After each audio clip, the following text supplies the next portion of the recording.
Tasyo, baliw o pilosopo. Si Pilosopong Tasyo o kilala rin sa pangalang Don Anastasio ay laging laman ng lansangan.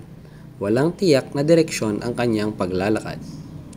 Nang araw na iyon ay dumalaw din siya sa libingan upang hanapin ang puntod ng kanyang namayapang asawa. Ang pagkakakilala kay Tasyo ng mga mangmang ay isang tao na may toyo sa utak o isang baliw. Anak siya ng mayamang pamilya, ngunit dahil sa kanyang katalinuhan ay pinahinto siya sa pag-aaral. Natatakot kasi ang kanyang ina na dahil sa pagtatamo niya ng higit na mataas na kaalaman ay baka makalimutan na niya ang Diyos. Bukod pa rito, nais ng kanyang ina na ito ay maging isang pari. Pero hindi niya ito sinunod at sa halip ay nag-asawa na lamang siya. Gayunman, pagkaraan ng 1 taon, namatay ang kanyang asawa. Hinukol na lamang ni Tasyo ang sarili sa pagbabasa ng mga aklat hanggang sa mapabayaan na niya ang kanyang mga minanang kayamanan.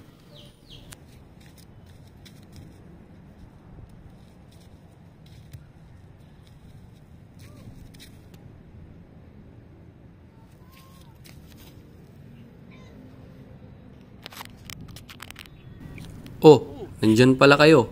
Kumusta? Kay tagal ko ng tahimik. Kay tagal kong nagmamasid, naghihintay, at nagbubulay-bulay. Noon, pinagtatawanan nila ako.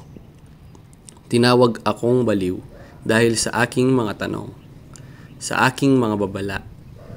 Ngunit, hindi ba't ang baliw ay yaong nakakakita ng mali, ngunit hindi kumikibo?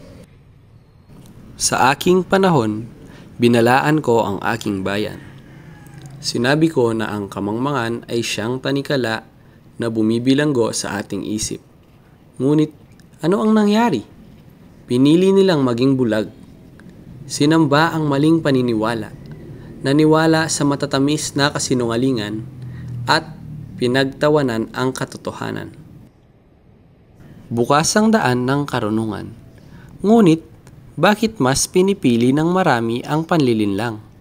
Sa bawat pindot ng kanilang mga daliri sa telepono, sa bawat balitang walang batayan na kanilang sinasamba, unti-unti nilang hinuhukay ang sariling libingan ng kamangmangan.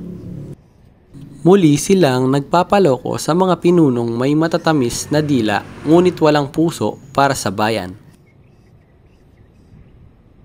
At ang mga nag-iisip, ang mga nagpapahayag ng katotohanan, pinapatahimik, inuulan ng pangungutya, tinatawag na bayaran, tinatanggal sa pwesto at kung minsay, pinapatay.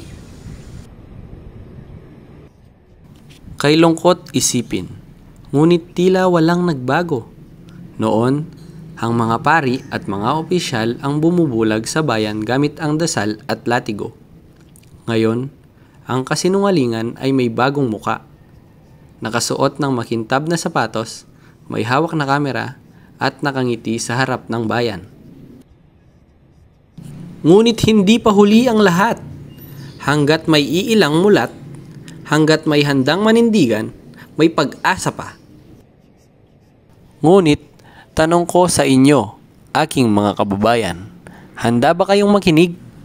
O tatawagin nyo rin akong baliw? Gaya ng ginawa nila sa akin noon. Hindi na ako umaasa ng sagot sapagkat tulad noon, ang tunay na kaalaman ay hindi hinihingi kung hindi ipinaglalaban.